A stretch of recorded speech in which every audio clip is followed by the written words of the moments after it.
Many companies like to claim they are ethical businesses. This can be because they believe in a moral approach to commerce. It might also be because ethical is a label that helps them increase sales. How can we discover if a business is ethical? We've been looking into the fashion industry and why your clothing has become an ethical matter.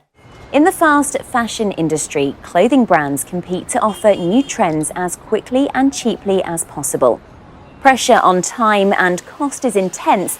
It means tough working conditions and low pay rates for factory workers. Let's start off by talking about what is Fashion Revolution Day. Fashion Revolution Day is a global movement. Over 70 countries are participating. It's citizens around the world asking what should be a very basic question: who made my clothes? Using the hashtag #WhoMadeMyClothes. Protest movements like Fashion Revolution Day start because of scenes like this. In 2013, a factory building, the Rana Plaza, collapsed and killed over 1,000 workers.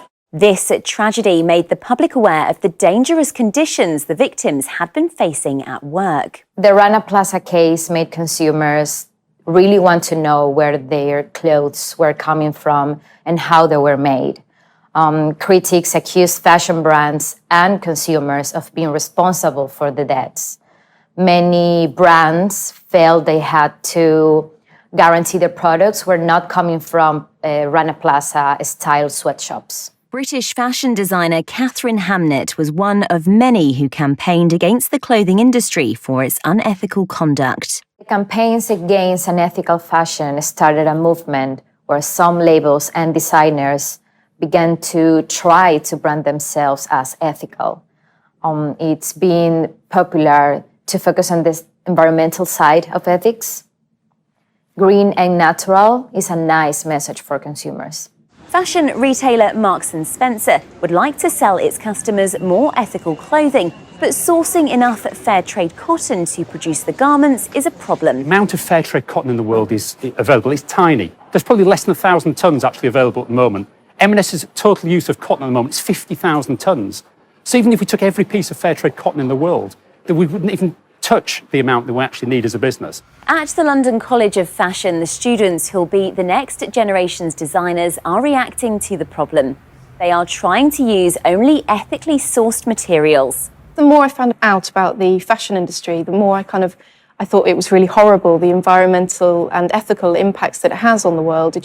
I just don't think are acceptable. You know, I wanted the products to be beautiful in every aspect of them. So not only do they look good, but when you look behind the scenes, they're good as well. The ethical debate in the fashion business has created a tension between the top-priced labels and the mainstream brands. So the top designer labels can usually pay good wages, so they will sell you an item and might also try to convince you that no one got harmed for you to get that shirt. But high-volume brands need the garments to be inexpensive, and some of them will prefer you close your eyes to whatever harm might have been done.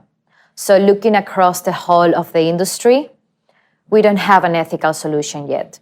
But fashion now has strongly ethical players. After his range of ethical clothing was shown at a fashion show, Danish designer Peter Ingwersen told news cameras that fashion will become an ethical business.